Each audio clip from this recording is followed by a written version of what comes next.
Well, say what you will about the Disney era of Star Wars. One thing cannot be denied. It has been successful in bringing in a new generation of Star Wars fans. And that's why today's conversation is so interesting. I'm joined by Pete Fletzer of Around the Galaxy to talk about growing up with a Star Wars dad and then becoming one himself. It's true. All of it. What is the name of the Porg on the Millennium Falcon? Force is strong in my family. What do you think his name is? It's a big moment. I am a Jedi, like my father before me. Maybe Turbis? Do or do not. There is no try. Turbis? Pablo, if you're listening to this live stream, that Porg's name is now Turbis. It's a good Star Wars name. We're not done yet. These guys recorded an awesome podcast called Tatooine Sons. Everybody listen to that.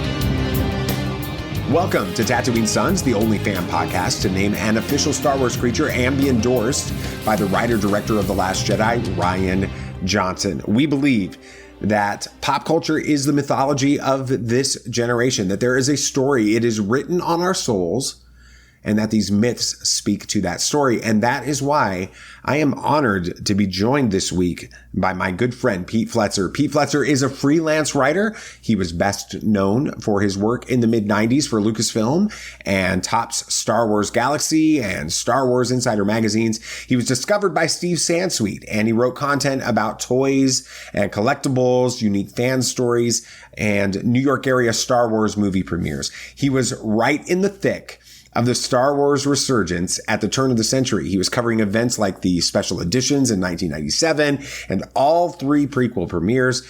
He authored almost 200 Star Wars questions for the amazing science fiction and horror trivia game. And then in the early 2000s, Pete stepped away from writing and disappeared from the public eye other than maybe issuing an occasional blog post. In 2019, he released his mammoth full-length fan fiction novelization of the Phantom Menace called Duel of the Fates. Pete's an accomplished voiceover artist. Pete can be heard weekly on his podcasts called Around the Galaxy and Disturbances in the Force. And all that's really cool. But I'm most excited to have Pete on the show this week because he's truly become a friend. He is a positive force in a Star Wars fandom that needs more voices like his. I've known Pete for several years now, but I've never asked him the question that we kicked things off with. Why do I love Star Wars so much? It's a great question. I think because, the first part is it's an appealing story at the most base level, right? It's this story of family and excitement and action and wizards and magic and all that good stuff. So at its base, that's what it is, and it pulls me in. But I think what I found over the 44 years since it came out, that it's an opportunity to connect with family, both to my father and to my kids. And so there's that constant connection there that is so critical and so interesting to me. You mentioned it helping you connect with kids, which obviously everybody that listens to this show knows that that's a huge deal for me.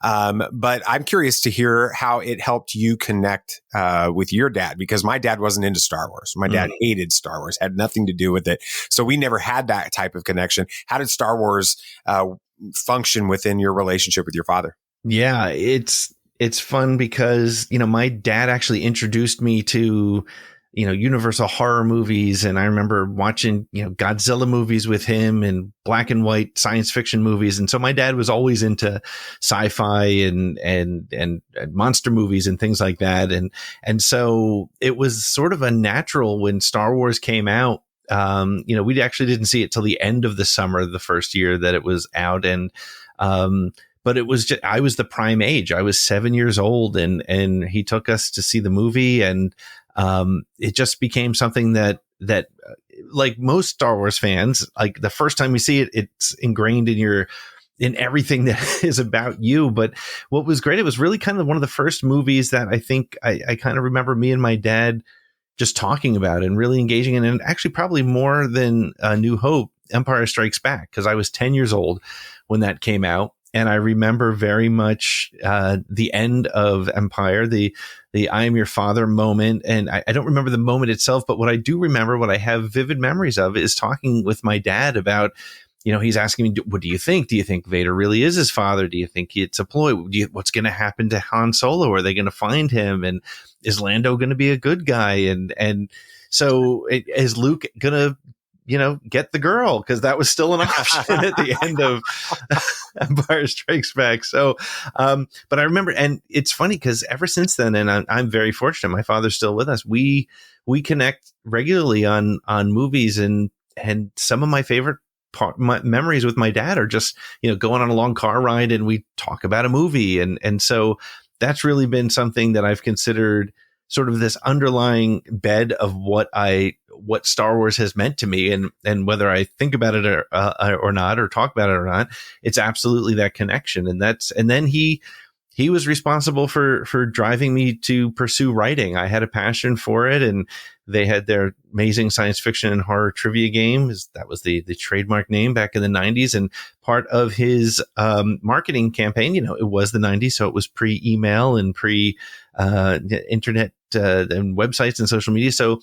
he did a newsletter, and I covered Star Wars. And as you can imagine, 1994, 95, there was no Star Wars really. So it caused me to really get into it. And he urged me to pursue writing as something that I really enjoyed doing, and kind of gave me that lesson that if you love it, do it, That's awesome. You mentioned your dad was the one that kind of introduced you to Star Wars. Was it the movies that just drew you in, and were you an instant Star Wars fan as a result, and it was a part of your life, kind of going forward from that? Or was there something else that helped kind of really seal the deal for you? What was it that brought you in after you saw the movies? Was there more to it than that? I think it was my dad, and I've said this before, and it's interesting because looking back on my childhood, I mean, Star Wars was 77. We all know kind of the late 70s and early 80s were, a difficult economic time for the country. And I do remember that my dad, was in and out of work and things like that at times. And he always somehow came home with this small little Star Wars toy or something, or magazine, a Starlog magazine that had an image of Star Wars on it. And so there was that connection, that sort of that tangible connection that he was able to, kind of kept our interest during the years between movies and things. And so I think there was that sort of tangibility. And it's always interesting because I sometimes on my show, I'll talk to my guests about, there's something about Star Wars, you want to own a piece of it, whether it's an action figure or a helmet or something, and you want to be a part of it. And so my dad was able to kind of bring me along for the ride, even with, I think more than anything else, it was, the different science fiction magazines that covered it, and just, a little $1.99 magazine that we could both sit on the couch and dig through the pages and look at the color pictures of Luke and Leia and the Millennium Falcon, that just kind of, it made me want to connect to that world so much more. And so, yeah, I mean, it's such an interesting reflection because media is consumed so much differently now. We looked for any sort of, if we saw, a Mad Magazine was a Star Wars issue. And so I grabbed that, anything that had Star Wars on it, the behind the scenes kind of TV shows at the time, anything that had any sort of reference to Star Wars was a big deal to me. So yeah, I think that might be it. Was there ever a time that you felt disconnected from Star Wars?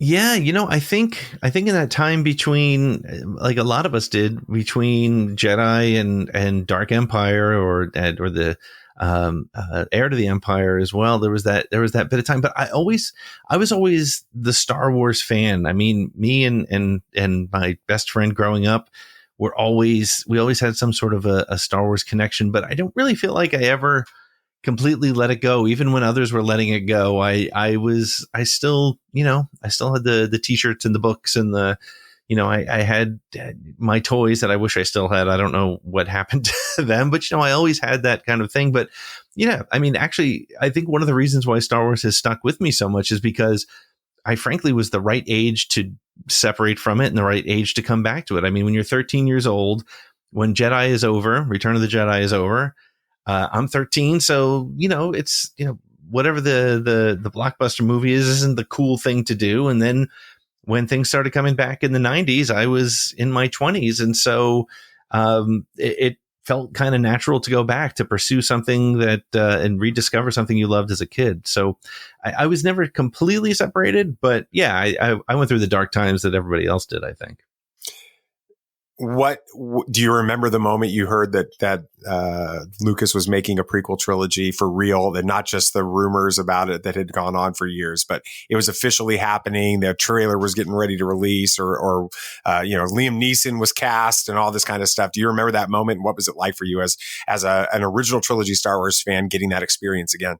Yeah, well, it's interesting because I was starting to get back into Star Wars because of my dad's game, which was in the mid 90s. And there were rumblings, as you said, we all kind of heard it was going to happen. And I actually had one of the first Star Wars fan websites. It was called Echo Base. And it was a GeoCities site or something like that. That's how old it was. That's awesome. Dial-up modem and, the logos with the flames and all those things. And, but people started asking me because they thought I was an official, or at least had the most connection to Star Wars. And so, but I do remember it. And I think I remember all the, because there were so many different websites that were quote unquote leaking stuff and getting information, which, it was all, most of it was all wrong. But I do remember the trailer, and I do remember, and in fact, I think you talked about it recently, the people buying tickets to see The Curious Case of Benjamin Button just to go see the trailer. And I think when I think back to the Phantom Menace trailer, I think about when it was, I remember people had posted like some screen grabs of it when it first was available. I don't even remember where it was. And I was downloading it, and it was such a huge file because it was dial up. And I mean, the world we have now for video is just insane. But I remember I started the download before I went to bed because I was going to wake up and I was going to have it. And I woke up and there was some, blip in the system. And so it wasn't there. So that's my first thought. Whenever I think of the Phantom Menace trailer, I think of that. And of course I think of that opening fog scene with the, I guess it was the Kadu or whatever they were called, the creatures coming through with the Gungans on them coming through the fog. But yeah, no, the first thought is always that, oh my God, I went to bed and I expected to see this and it's not there. Wow. So, yeah. That's awesome. What was we've talked a little bit about this before, but I'm curious to get some more conversation about it. Your thoughts on the prequels when they were actually happening. Yeah, I have regularly admitted that I was not a fan of the prequels. And it's so funny to listen to the conversation now where the prequels are beloved and they're seen as classics, because I may have told the story before to you, and I apologize if it's a repeat, but I was lucky because I was doing the work for Star Wars Galaxy magazine. I had the opportunities to get to all three prequel premieres in New York City. And I was so hyped for the Phantom Menace, as we all were, because it was we've been waiting for this forever. And it was this star-studded event. It was like, Macaulay Culkin was there, and Donald Trump and Natalie Portman, like everybody who was in New York City was at this event. And as I was walking out of the theater, I didn't know what to wear to a movie premiere, especially in New York, right? I mean, I was a 20-something-year-old guy. And so I wore a suit. I mean, I don't know. I looked more like a lawyer than a Star Wars fan. And as I'm walking out of the theater, I look behind me and Christian Slater is right behind me. And it was interesting because when the movie started, I can remember there was you could almost feel a physical letdown when the movie first started, because there was the stereotypical sort of almost Asian sounding Nemoidians. There was this opening crawl about taxation routes. And I remember literally thinking to myself, am I seeing the movie, or is this some sort of like gag? And then they're going to show the real movie. So there was this weird sort of, anticipation and letdown. So as I'm walking out of the theater, back to that, because all of us were like, what did we just see? And I turned to Christian Slater because I was a fan, and I'm like, when am I going to talk to Christian Slater again? So I said, Christian, what did you think of the movie? And he looks at this guy in a suit, right? So he doesn't know who I am. He's looking at me, and I could tell he's like, do I know who this person is? Should I know who it is? He called me Christian. So it's like he talked like he knew me, and he just looks at me and he goes, visually stunning. Right. That was his entire comment. And, but my personal takeaway was I was disappointed, and it's amazing how revisionist history has everybody forgetting about things like, the people versus George Lucas, and George ruined my childhood. Everything they're saying about the sequels was being said then. And I'm not proud to say it, but I was in that group of, George, why are you doing this? And, it's amazing how I have absolutely come around, and now I love the Phantom Menace. It's weird to say that. If you told me 20 years ago I would say that, I wouldn't have believed you. But I love watching that movie. I love everything about it now. But it was a difficult slog. Attack of the Clones was a little bit better in my mind, but I felt like it was missing something. I remember going to Revenge of the Sith and being like, okay, that felt a little bit more like what I was expecting, but it's still, I mean, honestly, we can say whatever we want, but, there's this recent love of Hayden Christensen, but we didn't love him back then. And I hate to remind people of that, but like, he just felt like it was flat. It was all the things that we didn't want for whatever reason. But again, in hindsight, they've evolved. So my personal take was, I was like, I guess they were okay. And it's funny, over years, you're like, oh no, actually it wasn't bad, to now where I'm like, put them on, let's watch them. So why do you think that that's changed in 15, 20 years? Why do you think, obviously the films are the same films that were in place. Is it the other content that surrounded the characters and the storylines and sort of filled in the gaps? Is it just distance from and sort of the nostalgia of being able to see these films in theaters in 99 and those years comes back to you, or is it that that's changed? Yeah, I think there's three elements to that. I think number one is, it's nostalgia. I mean, I look back at that, and 1999 is not 4 years ago anymore. It's 20 something years ago. So you look back at those memories, and it kind of takes you back. I think that's what I love about watching Phantom Menace, is it takes me back to the late 90s. It takes me back to a different time in my life. I think secondly is, you have to give credit where credit's due for Clone Wars and as a series, and the gaps that it filled in, and it made you sort of fill those stories a little bit more with a little bit more gravity to what was going on, because we got that story. But if I think about it, a lot of it has to do with the current fan base. Being actively involved in the fan base, as I am, as you are. I think the fact that so many fans grew up with the Phantom Menace and Attack of the Clones and Revenge of the Sith, and they love them. They love them the way my kids love the sequel trilogy.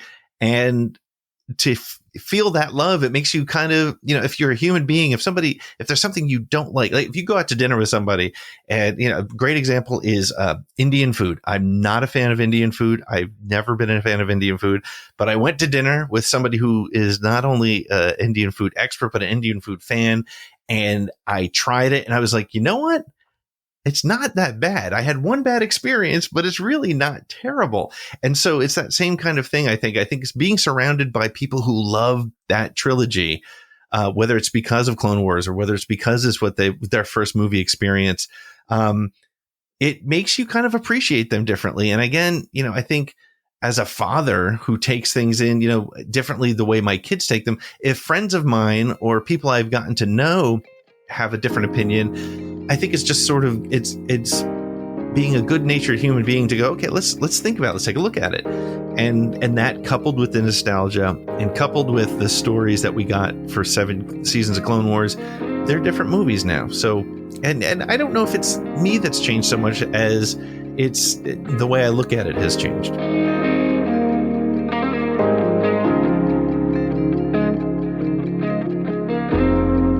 I love how Pete is willing to admit something that a lot of older fans kind of want to forget or even deny. He didn't like the prequels when they were released. But it's also awesome to hear Pete share how a little bit of time and a lot of perspective have helped him to not only come to appreciate episodes 1 through 3, but even learn to really enjoy them.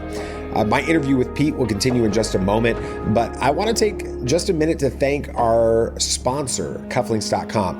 This past Sunday, I was given the honor of delivering the sermon at church. I'm not usually that nervous about public speaking, but this week I was. There's something different about speaking in your own church. And I really, really wanted to wear my Turbis the Porg cufflinks from cufflinks.com for an added boost of confidence. That whole look good, feel good thing. Unfortunately, I don't have a white French cuff shirt that works with those, so I had to push through on my own, and what a bummer that is. If you're not familiar with cufflinks.com, all you need to know is that they have over 3,000 items for the sharp-dressed fan, including cufflinks, ties, tie bars, and socks from all of the fandoms you love, like Star Wars and Star Trek and Marvel and DC and Lord of the Rings and more, and sporting leagues, NFL, NBA, Major League Baseball, all of it. We love cufflinks.com because they're family owned.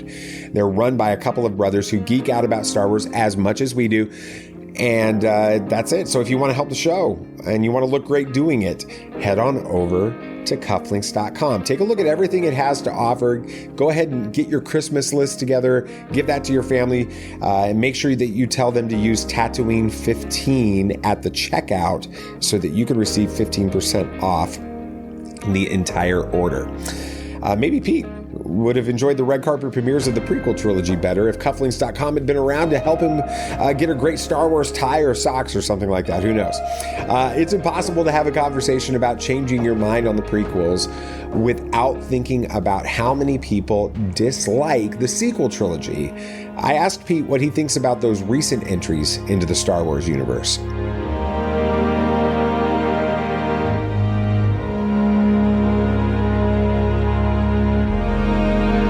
So The Force Awakens to me was the perfect way to get us back into Star Wars. And for all the commentary about it being a New Hope reboot, 100% it was. And in fact, there's like shot for shot, you can find certain things that are pulled directly from it. But at that time, and to this day, I still consider J.J. Abrams the king of reboots. And so instead of having Luke and Han and Leia, he created a different group of characters and told the same story, essentially, which was great.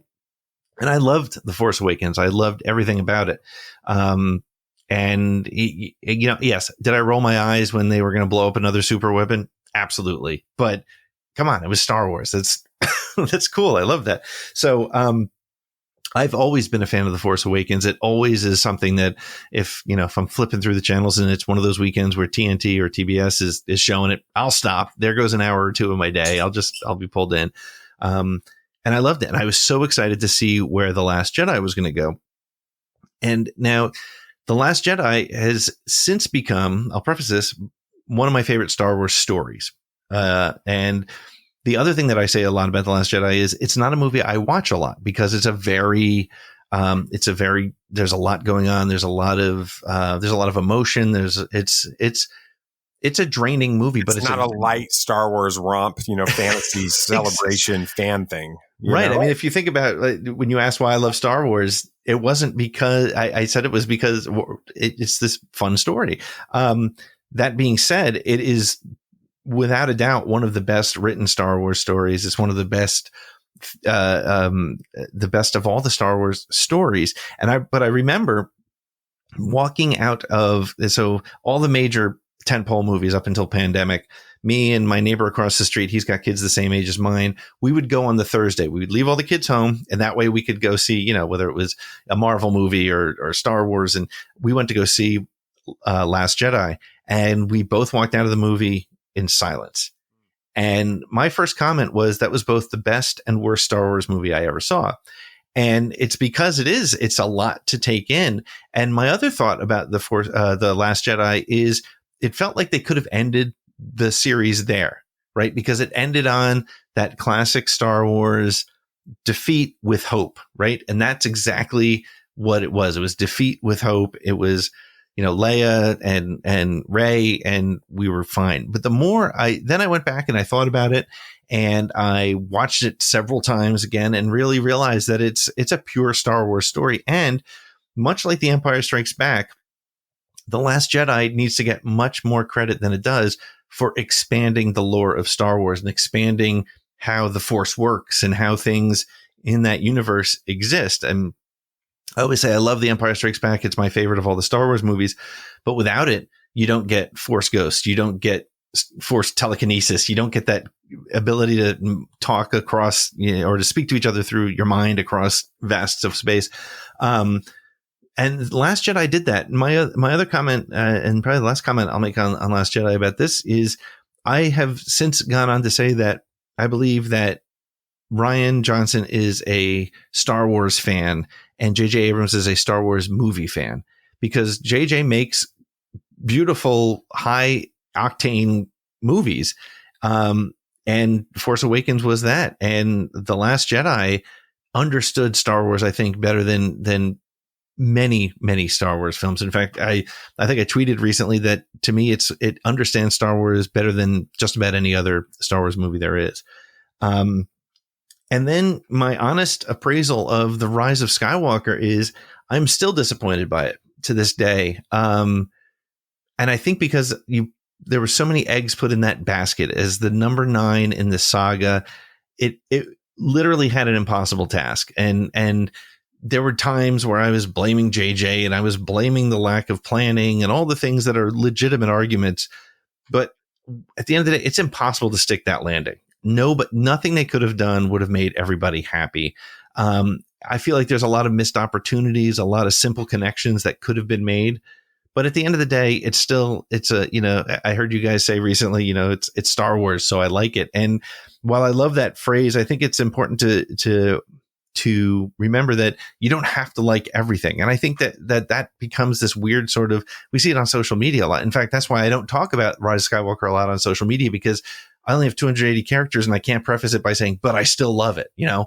But yeah, I just felt like Rise of Skywalker had some missed opportunities in it that, you know, end of the day, it's still a very cool movie. It's still a lot of fun. I mean, I probably would watch that before Last Jedi if I wanted to pop some popcorn and sit in the family room, because it's much more of that kind of a movie. I have a funny little story that I don't think I've shared before. When we saw the Rise of Skywalker, we had a Homer Simpson moment. I took my daughter, my friend across the street took his daughter, his oldest daughter, and 4 of us went to the movie on opening night. And we're walking out of the theater and there's the line of people waiting to get in the theater we just came out of. And my daughter blurts out, "So wait a minute, how is she Palpatine's granddaughter?" And I was like, "Oh my God, come on, Lil, let's go. And I had to hush her and rush her out the door. I was like, my goodness. That's awesome. How did you introduce your kids to Star Wars? What was the way that you did that? It's funny. My daughter has always been, for a long time, she was a Disney princess girl and she loved all that stuff. And I tried to talk her into the fact that, you know, hey, Princess Leia is a Disney princess now. And it took a couple, you know, it's funny. It took a couple viewings for her to get through, and because it wasn't her style. But interestingly, as soon as she saw Rey, and I guess she was, 2015, we started seeing pictures of her. So my daughter was 5 or 6 years old. She gravitated to her. In fact, she was such a Disney princess fan. She used to have all her little Disney princess dresses she would dress up in. She ran upstairs and made her own Rey costume, like immediately. It was so interesting to see her do that, wrapped her arms and stuff. So it was introduced just sort of through just having it on, and one of these days where it was on television, I said, "Oh, let's sit down and watch it." Now, my son, on the other hand, he was probably a little too young. In hindsight, I'm like, I wonder if it was the right thing to do. But I have a video somewhere, and I need to find it again, where I actually videoed him watching the beginning of Star Wars, and he was again probably too young, but I have that moment on video when Vader comes into the blockade runner, and he looks at him and he just goes, "Oh no." Like he knew. It was instinctive. Yeah.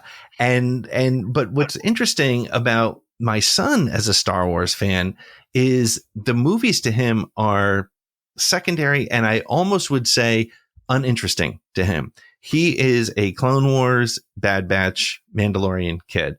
He's actually, Clone Wars is his number one thing. And it's funny how much we take for granted, right? I've put it this way to my friends. Like, I coached his Pee-wee baseball team, and it was his first baseball experience. And every kid on the team, it was their T-ball experience. And I forgot, we take for granted as, red-blooded American men, that baseball is you go to first base, second base, third base. You put kids in T-ball, they hit the ball and they just run. Like, they run to the outfield. They don't know. So I took for granted that Jack, my son, was so familiar with the Clone Wars story from the prequels. I thought it all made sense. Now, my son's my Star Wars heroes are Luke and Han and Lando and the droids. My son's Star Wars heroes are Rex, Echo, Fives, all of those guys. And when we watched season 7 of the Clone Wars, I figured he knew what was going to happen, but he didn't. And when they turned, like, I saw literal shock on his face, and I still get a little choked up thinking about it, because his heroes turned, and the line he said that I'll never forget, because it was brilliant for a kid of his age. He said, they were always shooting the robots, and now they're just robots. And I was like, wow, that's a great insight. But he was physically, like, I saw him move when it happened. And so what's great about that, I mean, here I am saying it's just a shocking moment, but what's great about it is that was his I am your father moment, right? Because he didn't know it was coming, and it affected him that way. My daughter's I am your father moment was when we watched the prequels together before episode 9. She had never really watched them. She didn't know that Sidious and Palpatine were the same person. And when he unveiled himself to Anakin, she turned to me and she said, "I knew there was something wrong with that guy." And but it's so funny. We take all that for granted. But what I love about that is, between me, my daughter, and my son, 3 completely different entries to what we love about Star Wars. And we all got our I am your father moment. And that's pretty wild to me. It is. What are some ways that you've used Star Wars in your conversations with your kids, kind of using them as metaphors or lessons to help them with the things that they deal with, or lessons you want to teach them? Yeah. It's funny, because I don't think it happens as directly as that, other than things like, when you see, I think Mandalorian probably gave me the best opportunities there, because there were times where, and one of the things I love about Mandalorian as a show, and I think it's underappreciated, is the lessons that Grogu is learning from Din for the first 16 episodes. He's learning that you deal with conflict. And I wouldn't teach my kids that. So it's interesting to watch that, but it's a great opportunity for me to, more than anything else, sort of ask, so what'd you think of that episode? And sometimes it's, oh, that was fun, and we kind of move on. But sometimes, you'll get questions about, is like the most innocuous episode, the one where I can't remember the episode number of The Mandalorian, but the one where they were springing that guy from the prison ship. It's one that nobody ever talks about, but it's one of those episodes where, afterwards my son turned to me and we talked about it. And it was talking about making decisions about your friends and following what your friends do. And even though, it's not that direct of the story, it's, he knew these people and they wanted him to do something that he knew was wrong. And was that the right thing to do? And how do you go through? So I think part of the challenge is, and part of the conversations people have is they want to be able to go directly to, so why did Anakin do that? And that does happen. And there are certainly times, we have talked about, just fun conversations and thought-provoking ones, like asking my son, would, if the Jedi came and were going to take you from the family, what would you do? How would you deal with that? And sometimes it's just, it spins into a conversation that you don't expect. I didn't expect to watch that episode of Mando and then be talking about, hey, when your friends do something they shouldn't do, how do you handle it, and using it from that direction. And Star Wars is so full of all that stuff that, and I think that's why it's important, if your kids are interested in Star Wars, to let them experience it. And, like most media, you should, I'm not going to preach, but, most media, you need to make sure your kids are watching things or engaging in things that they should. And, that's why what feels like such a natural question to your kids. And I think people think that it has to be formalized, but just to say, hey, what did you think of that episode? And sometimes it's, no, that was all right. And you never talk about it again. And sometimes it leads to great conversations. And that's what I think Star Wars does really well for parents. Has there ever been a moment when you're having those conversations with your kids and you start having memories of conversations about Star Wars with your own dad? Oh yeah. Yeah. Well, like I said at the beginning, we were talking so much about Empire and what's going to happen next. And it just brings me back when we're between episodes, especially in Mando, because Mando does leave you kind of like, I know something's coming. And, just, what I also love is because, obviously I'm a certified nerd, and, when he's like, so Daddy, where did R2D2 come from? And who, why do the stormtroopers wear that? And I can like be that, that's where I get to, push up my glasses and be like, oh, well, actually, son. But it's fun because it's him learning about that world. And, now if he was to ask me about NASCAR or something, I'd be like, I have no idea. Let's look it up together. But it's fun that way to be able to talk to him about those things, and which is what I did with my dad. I remember, but back then, of course, we had no answers, right? And I remember having great conversations with my dad about what we thought the Clone Wars was, because again, a throwaway line in A New Hope, which today would have been like a big flashback scene and all kinds of stuff. But we always kind of talk, what do you think the Clone Wars were, and how long ago was it, and what happened there? So it's that same kind of thing, having those conversations, and more with my son than my daughter, because my daughter she likes the stories. I think she's kind of, she's 12 now, so she's like, okay, Daddy, I'll watch it with you if you want. But my son, he does really dig it, and that's fun. And what's also cool is like I don't think I would have watched Resistance if he wasn't into it, because I tried to get into Resistance. I still don't love it. Again, as we were saying before, you don't have to love all Star Wars. It's okay. But what I love about it is he loved it, and he loved the action, and it's, at the end of the day, you forget, like, Resistance, people are like, well, it didn't really add much to the canon, and it didn't really have deep plot story things that created connections. And that was okay, because it was fun and colorful, and that's what at the time, he was 5 or 6 years old. That's what he needed and loved. And we hung out and talked about it. So that was great. That's awesome. Last question. What's the biggest lesson that you've learned from Star Wars? The biggest lesson as a parent, or just broadly? Either way, whatever comes to mind. I think the biggest lesson I've gotten from Star Wars is probably that, being a parent means sacrifice in a good way. If you look at where, again, a scene that meant very little to me originally, Phantom Menace, a movie that I blew off at 29 years old or whatever it was. When Shmi lets Anakin go, at the time I was like, oh yeah, that's nice. But now I can't watch that scene. I can't even think about it without like getting a little bit emotional, a little bit teary, because that's what it's all about. I mean, one day my kids your son just went off to college, right? And you have to build them so that they can be on their own. And again, what Yoda said in The Last Jedi, they grow, they become what they grow beyond, what is the I can't remember. I know exactly the line you're thinking of right now, but I'm trying to remember it. So. But it's that concept. And it's funny. I think, again, when I was 7 years old and I first saw Star Wars, it was just a fun space wizard, spaceships, explosions, action adventure. As an adult with children, it means the whole concept of family is so obvious, but it's not hitting you over the head. They never say family is this, but it's always there. It's in every piece of every story. And so I guess what I've taken is that it means sacrifice. It means doing whatever you need to for your children.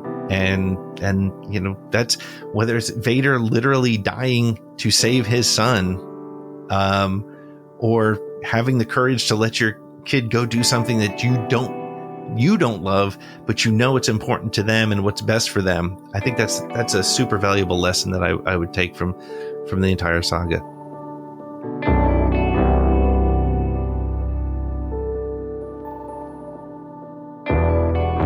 The quote that Pete and I were desperately trying to remember is, "We are what they grow beyond." I love that quote. I'm glad that he brought it up. All throughout Star Wars, we see these important moments when parents are willing to give up everything for the good of their children.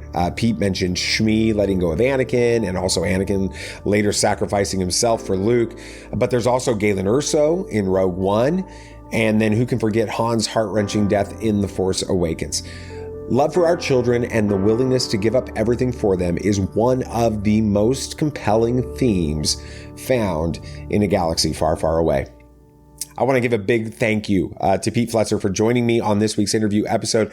I know I mentioned it at the top of the show, but Pete is truly one of the greatest guys in Star Wars fandom, and his shows are two of the best out there. So make sure that you listen to them and you follow Pete on all social media. To learn more about Pete and Around the Galaxy and his fan fiction retelling of Episode 1 entitled Duel of the Fates, go to atgcast.com. And thank you so much for listening to Tatooine Sons, a pop culture podcast. If you enjoyed this interview, please take a moment to rate and to review the show on your podcast app of choice. Make sure you hit that follow or subscribe button on your app so that you get every episode the moment it drops. Our next episode releases on Tuesday, and honestly, we're not really that sure what we're going to be talking about yet. We just know it's going to be exciting because we are going to react to the announcements and the teasers and the behind the scenes content coming today for Disney Plus Day, if you're listening to this on the day that it releases. Anyway, it should be very interesting. Please make sure you're following Tatooine Sons on Facebook and Twitter and Instagram. Share this episode with somebody else. It's the best way that you can be a part of helping this show grow. I think that's going to do it for today. I think there's only one thing left to say. May the Force be with you always. This party's over. I like that Wookiee. Don't get technical with me. Joy, please. Yep, yep.